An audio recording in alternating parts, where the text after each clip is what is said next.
Today, I want to talk about the origin of life, not from a place of argument and not even from a place of mockery and not from a place of certainty. This is going to be uncomfortable for some people, but you'll be all right. I want to talk about it from a place of honesty, though, because the truth is the question of how life began is one of the oldest questions humans have ever asked. And it is also one of the most understood questions ever asked. Most people think about it, and it's usually a debate between science and faith. But that framing already misses the point, really. So, what are we really dealing with? And I think what we're really dealing with is two different ways of explaining reality. So I said that to say this. This episode is not about trying to prove that religion is false. It is also not about pretending science has solved everything. This episode is about understanding the difference between an explanation that looks for causes and an explanation that assumes intention. That's a better way for me to put it. Hope you guys got that. And I feel like once you see the difference clearly, the confusion that surrounds this topic starts to actually fall apart. So let's go. Let's talk about this. Abiogenesis. Oh, well, CJ, what does that really mean? Well, the word abiogenesis sounds complicated, but the idea behind it is actually very simple, guys. Abiogenesis simply refers to the idea that life emerged from non-living matter through natural processes over an expansive amount of time. It doesn't mean that life came from nothing. It doesn't mean that life suddenly appeared, like some people claim it does. And it does not mean that everything happened by blind luck. Abiogenesis is not a claim that we already have the answers to, because we don't have all the answers to it. But it is an ongoing attempt to understand how chemistry can slowly turn into biology. So, before I go into the next thing, I really would like to clear up a common misunderstanding. So, a lot of people imagine abiogenesis as something like a tornado blowing through a junkyard, or and it magically like assembles an airplane out of its destruction. That image is very misleading, guys. Life didn't need that to appear at all. It didn't need all that at once neither to appear. It didn't need to form perfectly on the first try, and it didn't need to be complex at the beginning. The earliest forms of life would have been actually extremely simple, to be honest with you. They wouldn't have looked like plants and animals or humans that we see today. They would have been closer to like a chemical system that could copy themselves imperfectly, if that makes sense. And when you think about that, you have to think about what did the early Earth look like. And to understand this, we have to picture the early Earth correctly, because a lot of people don't get it right. The early Earth was not peaceful from what we've been told. It was not stable, and it was not gentle. It was a planet filled with energy. There were volcanoes, there was lightning, heat, radiation, water, and chemical reactions constantly happening, at one time. This matters because chemistry behaves very differently when energy is present. When energy flows through matter, complexity can increase, which we know from studies. So, does chemistry do its own thing? Well, one of the biggest mistakes that people make is thinking that matter just sits there unless a mind acts on it. And that's honestly not how it works in reality. Chemistry naturally forms patterns. Molecules stick together. Structures form. Reactions repeat. You can see this in everyday life. An example, soap molecules form bubbles on their own, Crystals grow into ordered shapes without guidance, and hell, even ice forms repeated patterns without any type of intention whatsoever. None of this does not require some supernatural intelligence whatsoever. We know this is simple. So now let's talk about simple chemistry to complex systems, because a lot of people get this confused too. Scientists have shown repeatedly that the basic building blocks of life form naturally. Amino acids form under simple conditions. Fatty molecules naturally form membranes. Chemical reactions can create cycles that repeat themselves. This doesn't mean life was or had been created in a lab. It doesn't mean something very important, to be honest with you. The ingredients of life are really not that special. They're just a natural part of chemistry. So, I'm going to slow down here because I've been talking pretty fast. I'm going to slow down and be very clear. We don't know yet. We don't exactly know how non-living chemistry became the first living system. That gap still exists today. And pretending that it doesn't exist would be dishonest to my followers and people who listen to the podcast. But the thing is, science openly admits this, and I don't think that makes science weak. I think it's more of just a statement of integrity, And I said that to say this because religion makes the claims a little bit different. Religious explanations take a completely different approach when it comes to how life was formed. They don't ask how life formed step by step. They don't look for physical causes. Instead, they assert that life was created intentionally by some supernatural mind. And in these stories, life appears because it is meant to appear. There is no process described on how it appeared. There is no trial and error. There is no gradual development. The explanation just ends with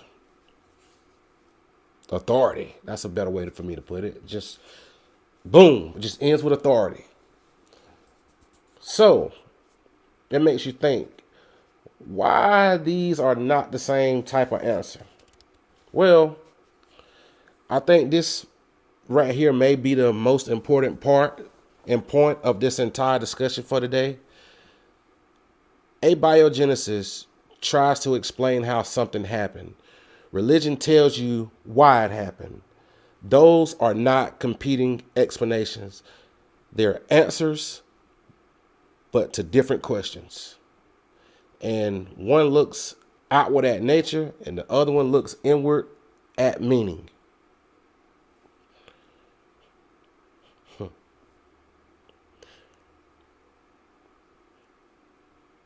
So I want to give you the response to science doesn't know yet.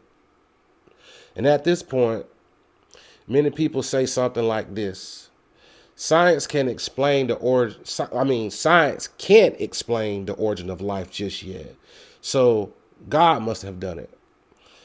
The first part of the statement is true. The second part does not follow like it really should. Not knowing something is not evidence for a supernatural explanation. If it were, then every mystery in history would still belong to the gods. There was a time when people blamed disease on spirits. There was a time when people blamed storms on divine anger. There were times when people blamed mental illnesses on demons. These explanations disappear when the mechanics are discovered. What do you guys think?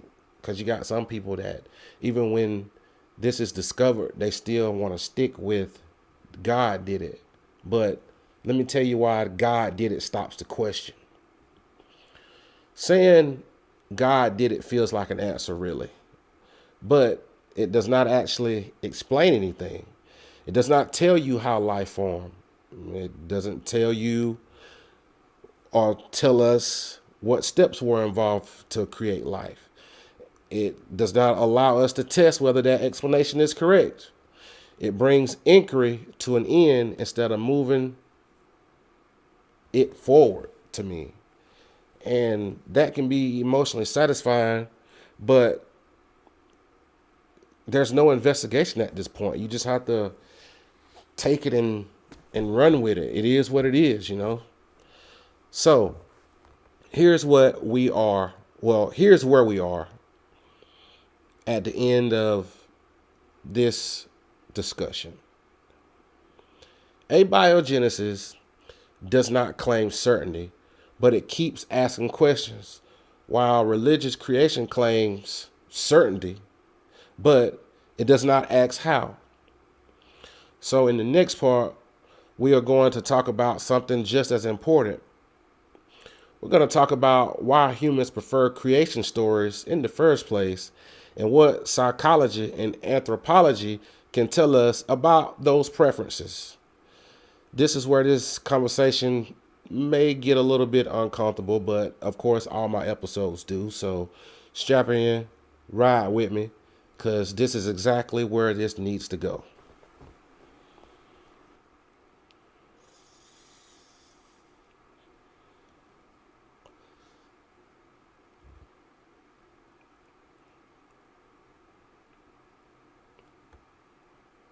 So, in the first part, we talked about two very different ways of explaining where life actually comes from.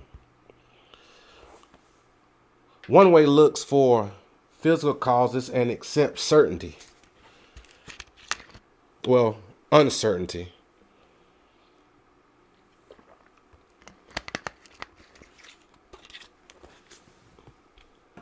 The other way begins with intention and ends with certainty. Now, we need to ask a deeper question.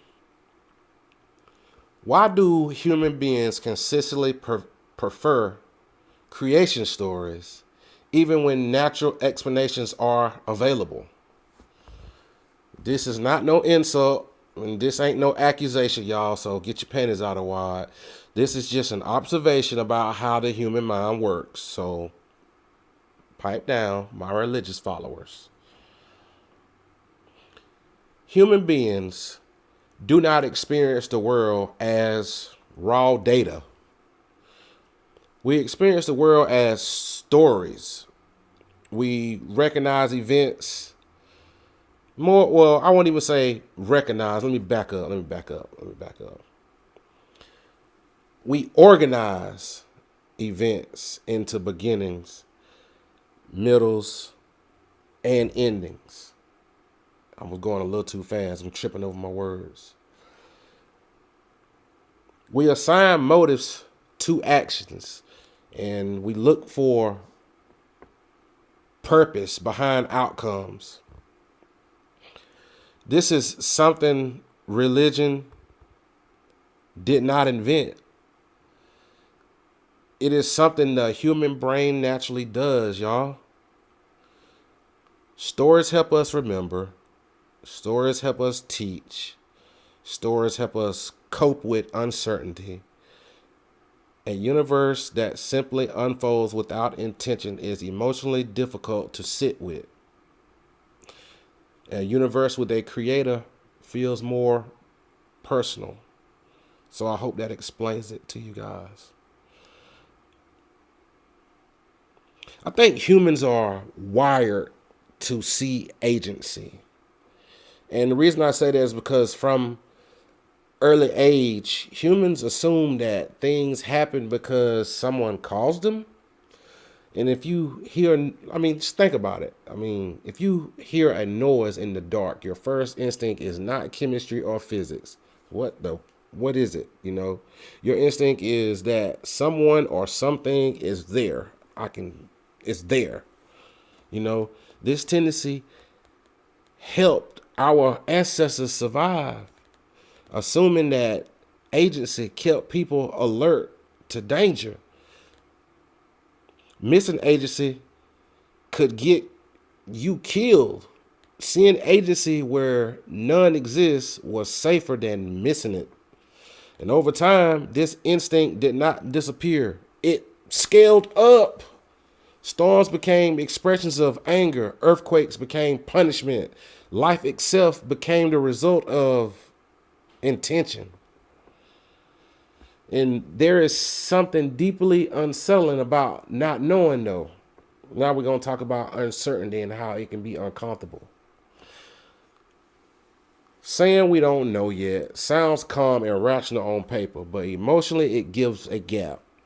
And that gap creates anxiety for some people. Creation stories fill that gap instantly. They give a clear beginning, they give a clear cause, and they give a clear reason, and most importantly, they give closure.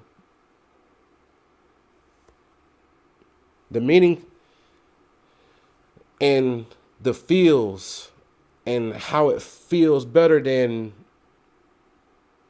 mechanicism. Yeah, let's talk about that.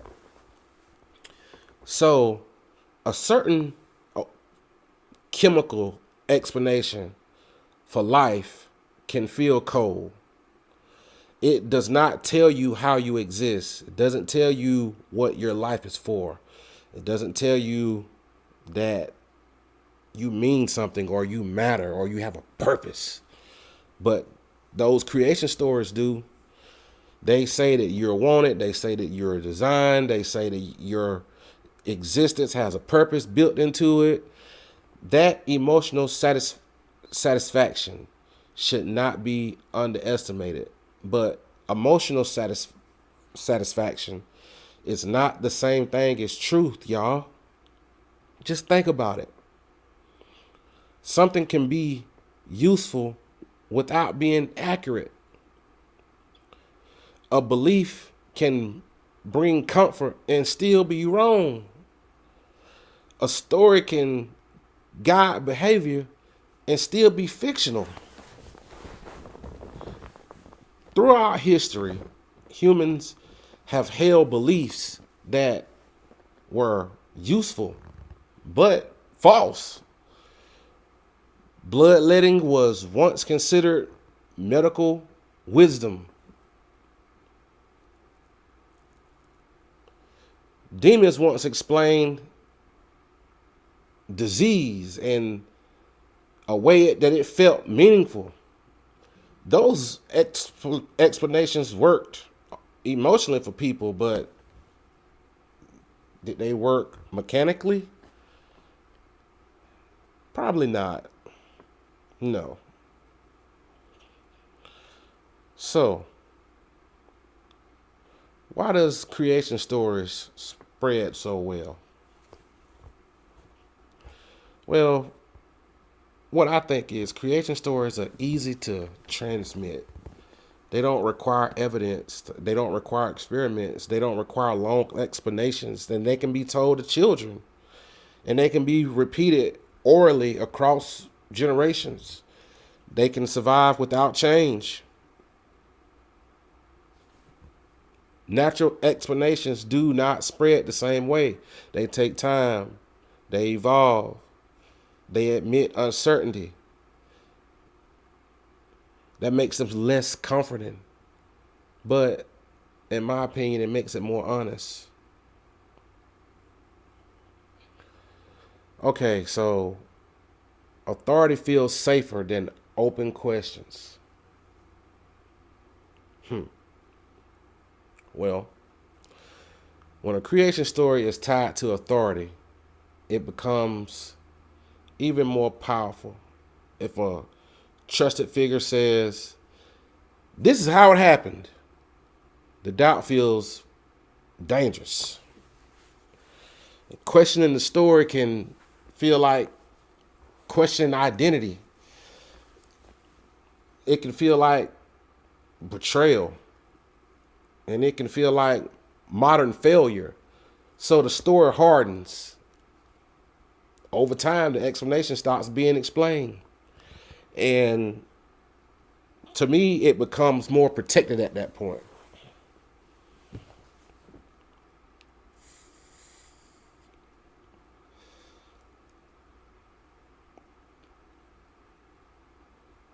I feel like when people, well, let me back up. I said that to say this.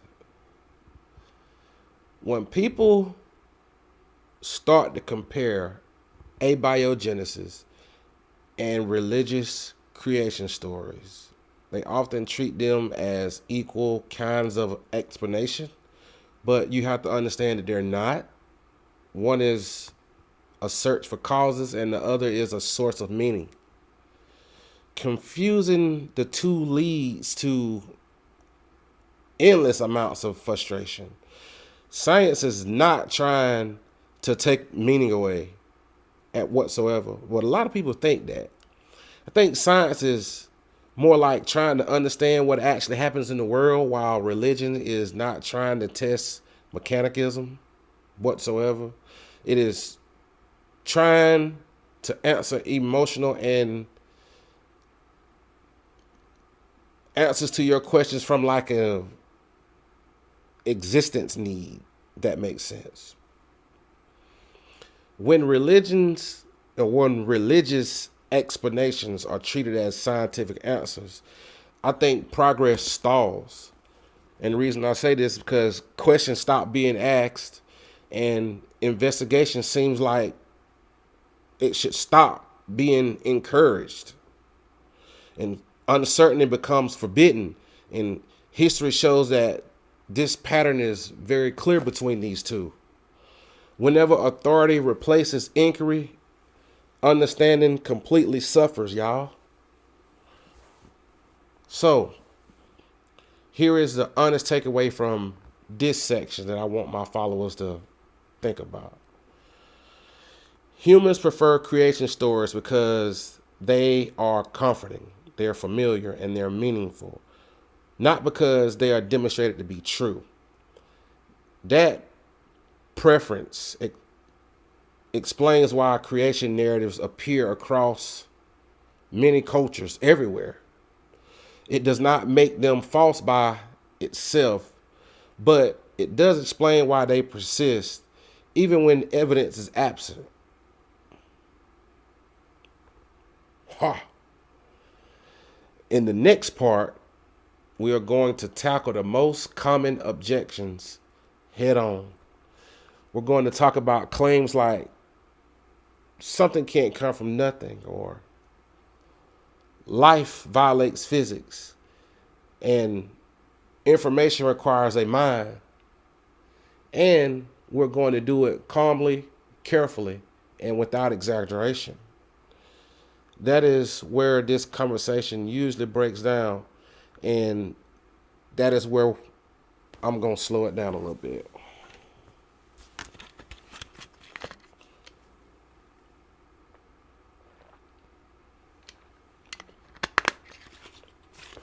So up to this point, we've talked about abiogenesis and what it actually claims. We've talked about what religion claims and why humans prefer creation stories naturally. Now, I'm going to slow it down and deal with the objections that always come up at the stage. These objections sound pretty powerful. They sound intuitive. And they sound final, like it's just over and done with.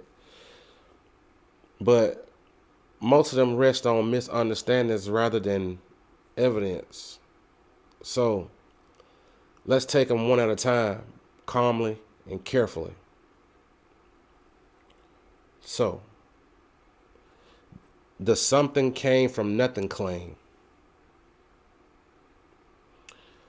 This is probably the most common objection of all. People say that life cannot come from nothing, so a creator must be required. The problem is that abiogenesis does not say life came from nothing, not even close to that. Abiogenesis begins with matter, energy, chemistry, and time already present. There was never a moment in this model where absolute nothing suddenly produced life. The idea of nothing is being imported into the argument where it does not belong. Early Earth was not nothing. It was a chemically active environment. So this objection does not actually challenge abiogenesis. It challenges a version of abiogenesis that scientists currently don't hold. The next claim: life violates the laws of physics. This is another common claim, that life violates the law of physics, especially the idea that disorder always increases. This sounds scientific, but it misunderstands how physics actually works. Order can increase logically when energy flows through a system.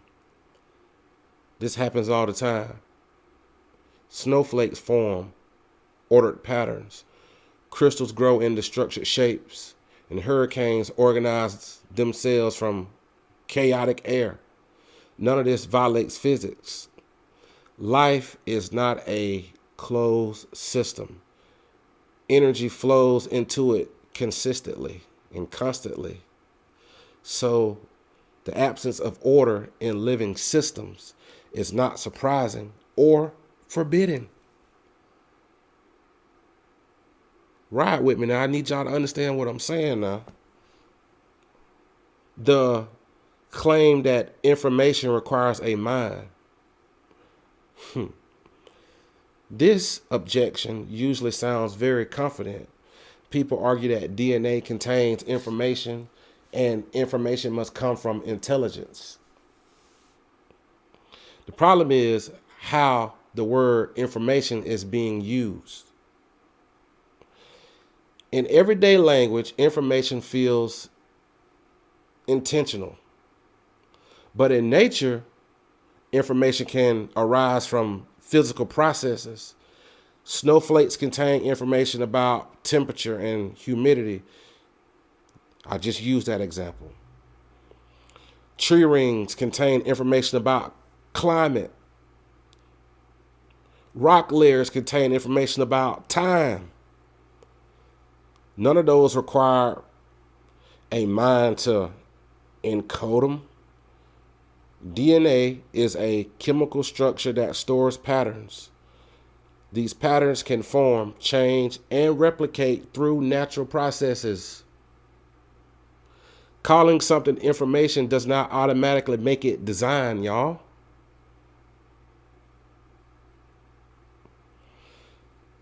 the claim that science has never created life. This statement is true. I'll give you that. Science has not created life from scratch especially in a laboratory. But this fact is often used in a misleading way. See, early Earth had conditions that laboratories can't perfectly recreate. It also had something labs do not have: time, not minutes, not years, but hundreds of millions of years. Compare that to money, and you'll see how much time I'm talking about. Failure to recreate life on demand does not mean life cannot emerge naturally over time. It means the process is difficult, slow, and complex, y'all. Now it gets me to this other claim that God is the best explanation. And at this point, many people say something kind of like this: even if science doesn't know everything, God is still the best explanation. This sounds reasonable until you ask one simple question: what does that explain? What does that explain, y'all? What does that explanation actually explain? Saying God did it does not describe how life formed. It doesn't describe any steps. It does not predict anything we can test. It simply replaces a question with a name. This is not an explanation in the same sense science uses the word.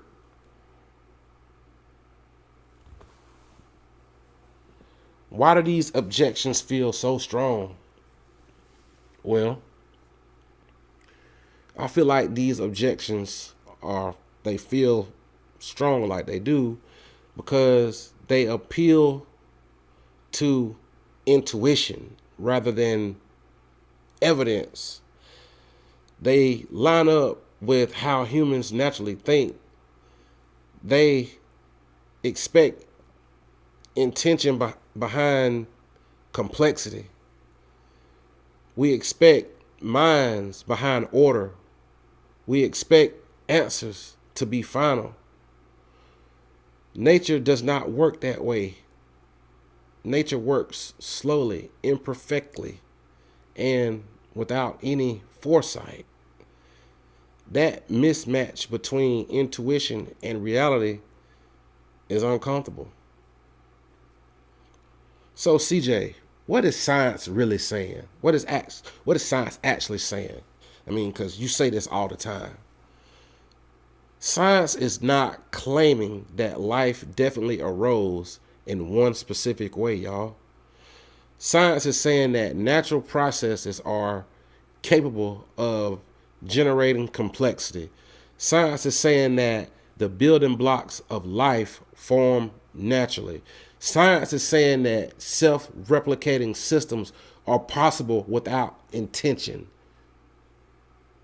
These claims are grounded in observation, y'all. They are not incomplete. Well, let me take that back. They are incomplete. But they're just real. That's what I wanted to say. So let me correct that. There is a critical distinction that often gets ignored. Not knowing yet is not the same as not having a possible explanation. Abiogenesis is a research program. It is not a finished story. Religion presents a finished story from the beginning. That difference matters, y'all. One approach invites correction, and the other resisted. So I always talk about this too. Why God are the gaps? And why gaps are not proof? See, pointing to gaps in scientific knowledge does not strengthen religious explanations. It only highlights where work remains. It's just something we got to figure out. History is filled with examples where gaps were filled naturally, not supernaturally. And using a God to fill gaps has never produced no new knowledge. An investigation has. So, here is where we stand after addressing the objections.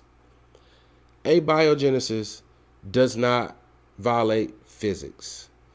It does not claim something came from nothing. It does not require bad luck alone or blind luck alone. Not bad luck. Damn. See how my mind is? It's patterns. Religious creation offers certainty, but not mechanicism. Science offers mechanicism, but not certainty. So in the final part, we're going to bring everything together, I feel like it. And we're going to talk about what this means for meaning, belief, and intellectual honesty. And we're not going to declare any winners. We're going to clarify standards. And that is where this conversation finally becomes clear. Because I feel like y'all might be a little confused on what I was saying earlier. So I'm going to bring it. This is where we land at. You know what I'm saying? This is where we land, y'all. And I love landing on one last puff.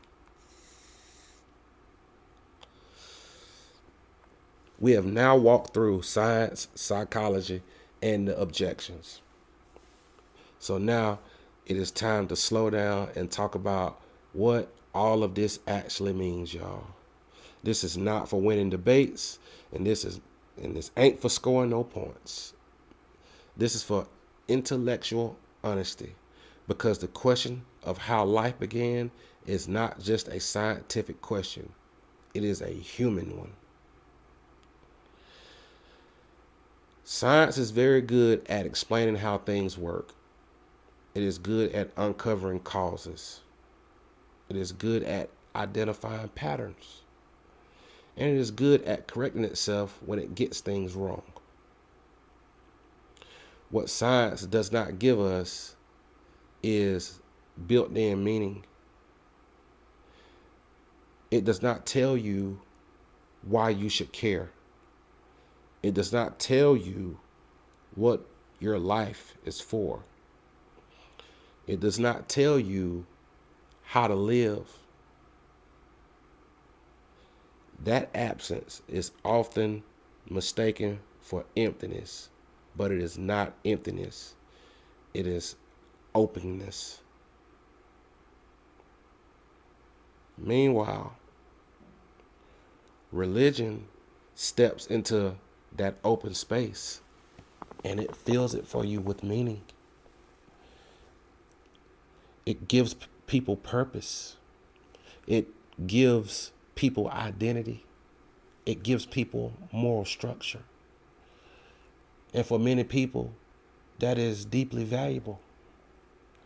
But value is not the same as truth. And comfort is not the same thing as explanation. Religion answers the question of meaning by a certain intention. Science answers the question of origin by investigating process. These answers serve different needs. The real conflict does not come from science and religion disagreeing. It comes from mixing categories. Problems arise when religious meaning is treated as scientific explanation. Problems also arise when scientific explanations are expected to provide emotional comfort. Neither was designed to do the other's job, y'all. And when these boundaries are blurred, a lot of frustration follows.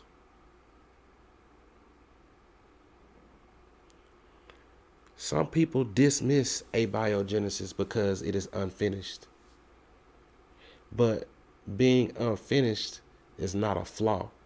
It is a description of reality. Every scientific explanation that has ever advanced started incomplete. What matters is not that abiogenesis has unanswered questions. What matters is that it continues to ask them. It is grounded in observation. It builds on chemistry we can see today, and it improves as evidence improves. That is how knowledge grows.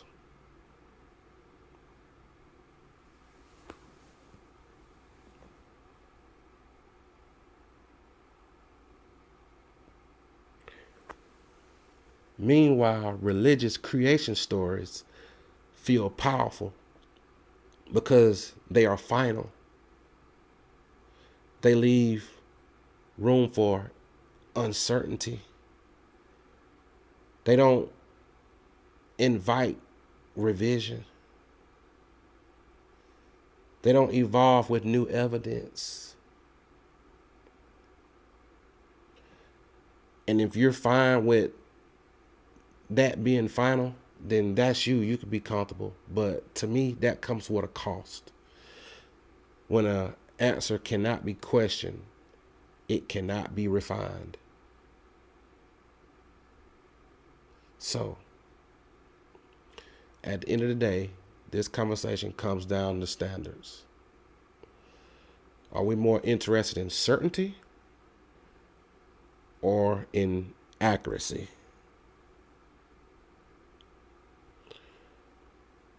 We should be more interested in answers that feel good. Well, you know what? Let me ask y'all that.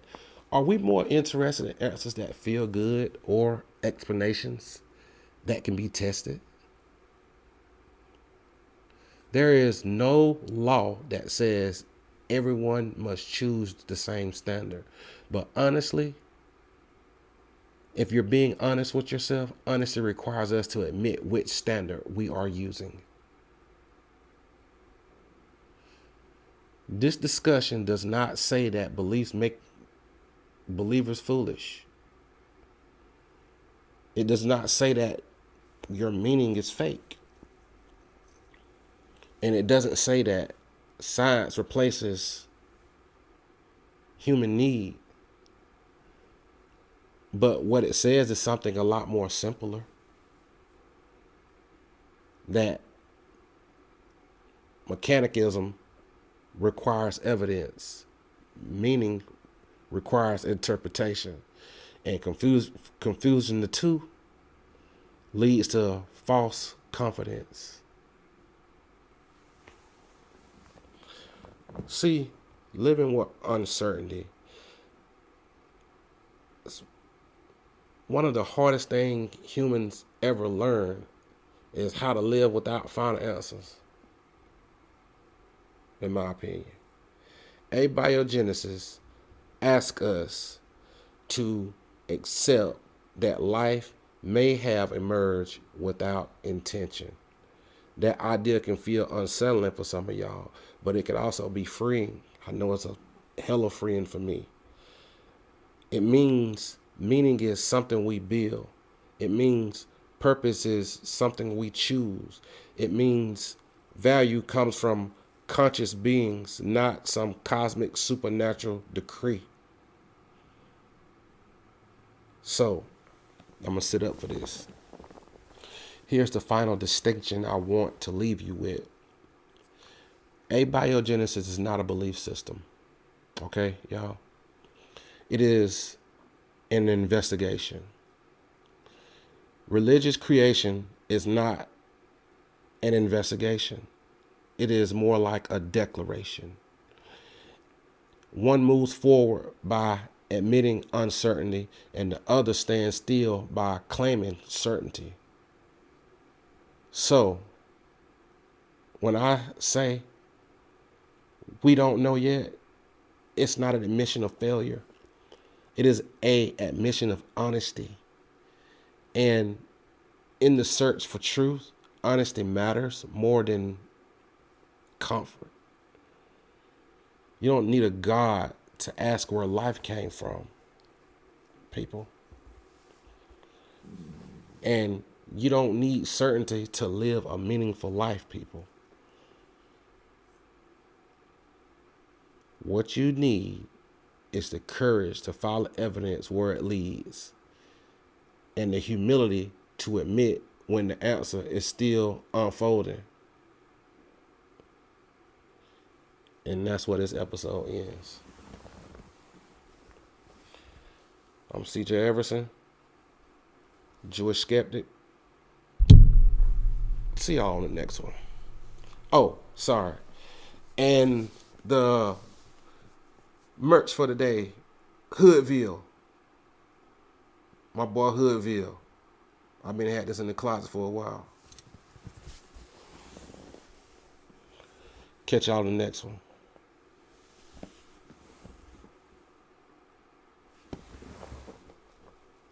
Do you know what I found? The more you know, the less you know.